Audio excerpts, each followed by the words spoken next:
తాజా అంశాన్ని చూస్తున్నాం. వెయిటింగ్ లో ఉన్న ఐపీఎస్ అధికారులు రోజు హెడ్ క్వార్టర్లో రిపోర్ట్ చేయాలని డీజీపీ ఆదేశించారు. మరింత సమాచారం మా ప్రతినిధి ధనుంజయ్ అడిగి తెలుసుకుందాం. ధనుంజయ్, డీజీపీ ఉత్తర్వులపై పూర్తి వివరాలు చెప్పండి.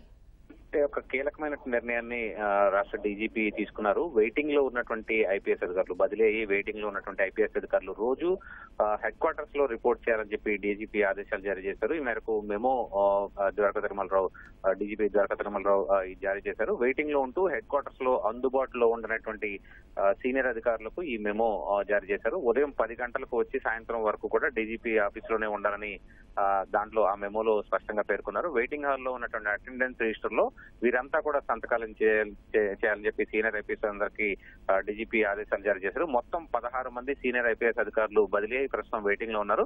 ఈ వెయిటింగ్ లో ఉన్నటువంటి అధికారులంతా కూడా ఉదయం 10 గంటల నుంచి సాయంత్రం విధులు ముగిసేంత వరకు కూడా డీజీపీ కార్యాలయంలోనే హెడ్ క్వార్టర్స్ లోనే ఉండాలని చెప్పి పేర్కొంటూ ఈ మెమోలో పేర్కొన్నారు. ప్రస్తుతం వెయిటింగ్ లో డీజీ ర్యాంకు స్థాయి అధికారులుగా ఉన్నటువంటి పిఎస్ఆర్ ఆంజనేయులు, సునీల్ కుమార్ సహా 16 మంది ఐపీఎస్లకు ఈ మెమో జారీ అయింది.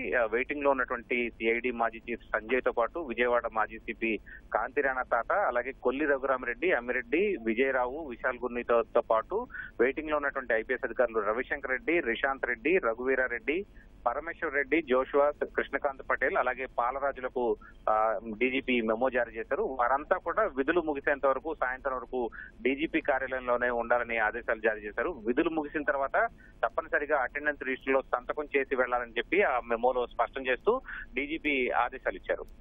ధన్యవాదాలు ధనంజయ్.